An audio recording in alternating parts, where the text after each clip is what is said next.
মুখ্যমন্ত্ৰী মহোদয়, পৰিবহণ বিভাগৰ বহু কৰ্মচাৰী চাকৰি যাব, সেই বিষয়টো কোনোবা কথাটো হ'ল যে চাকৰি পাবৰ কাৰণে ইণ্টাৰভিউৰ জৰিয়তে চাকৰি পাব লাগিব। যদি কোনোবাই ইণ্টাৰভিউ নিদিয়াকৈ চাকৰি পায় সেইটোতো ইলিগেল এপইণ্টমেণ্ট হয় নহয়। গতিকে এতিয়া ইলিগেল এপইণ্টমেণ্ট হ'লে তাক সেই পোষ্টকেইটা আকৌ লিগেলি এডভাৰটাইজ কৰি আমাৰ ল'ৰা ছোৱালীকে দিব লাগিব। কিন্তু এতিয়া ইলিগেল এপইণ্টমেণ্টটো কেনেকৈ থাকিব? ইলিগেলি 2 বছৰ তেওঁলোকে কৰিলে, এইটো মোৰ চকুত পৰা নাছিল। এতিয়া ইলিগেল কামটোতো আৰু অসমত হ'ব নোৱাৰে নহয়। তেনেকৈ যদি কাৰোবাৰ ভাগিনীয়েক ভতিজাক আপোনালোকে পেপাৰত, আৰু আপোনালোকেও কিয় লিখা নাছিলে প্ৰথম সোমাওঁতে, ইমান ইলিগেল আপোনালোকে বিচাৰি থাকে, এইটোতো নিলিখিলে কোনেও।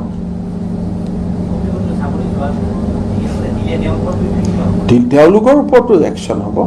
এতিয়াতো ডেইলি একশ্যন হৈয়ে আছে। এই চাকৰি যোনে এপইণ্টমেণ্ট লেটাৰ দিছিল তেওঁৰ ওপৰতো হ'ব, কাৰণ ল'ৰা ছোৱালীকেইটাৰ গাতটো দুখ পিছত, অফিচাৰ কেইজনৰ দুখ আগত। আৰু যদি তেওঁলোকৰ মেৰিট আছে, এতিয়া 22,000 আৰু পোষ্ট ওলাব, এডভাৰটাইজ অংশগ্ৰহণ কৰিলেই হ'ল।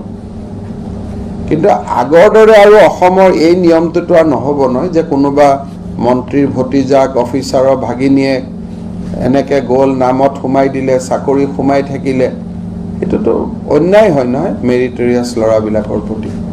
মুখ্যমন্ত্ৰী মহোদয়, পৰিবহণ বিভাগৰ বহু কৰ্মচাৰী চাকৰি যাব, সেই বিষয়টো কোনোবা কথাটো হ'ল যে চাকৰি পাবৰ কাৰণে ইণ্টাৰভিউৰ জৰিয়তে চাকৰি পাব লাগিব। যদি কোনোবাই ইণ্টাৰভিউ নিদিয়াকৈ চাকৰি পায় সেইটোতো ইলিগেল এপইণ্টমেণ্ট হয় নহয়। গতিকে এতিয়া ইলিগেল এপইণ্টমেণ্ট হ'লে তাক সেই পোষ্টকেইটা আকৌ লিগেলি এডভাৰটাইজ কৰি আমাৰ ল'ৰা ছোৱালীকে দিব লাগিব। কিন্তু এতিয়া ইলিগেল এপইণ্টমেণ্টটো কেনেকৈ থাকিব? ইলিগেলি 2 বছৰ তেওঁলোকে কৰিলে, এইটো মোৰ চকুত পৰা নাছিল। এতিয়া ইলিগেল কামটোতো আৰু অসমত হ'ব নোৱাৰে নহয়। তেনেকৈ যদি কাৰোবাৰ ভাগিনীয়েক ভতিজাক আপোনালোকে পেপাৰত, আৰু আপোনালোকেও কিয় লিখা নাছিলে প্ৰথম সোমাওঁতে, ইমান ইলিগেল আপোনালোকে বিচাৰি থাকে, এইটোতো নিলিখিলে কোনেও।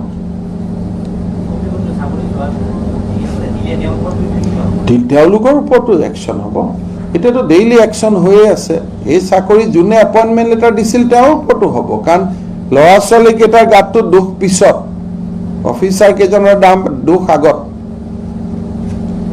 আৰু যদি তেওঁলোকৰ মেৰিট আছে, এতিয়া 22,000 আৰু পোষ্ট ওলাব, এডভাৰটাইজ অংশগ্ৰহণ কৰিলেই হ'ল।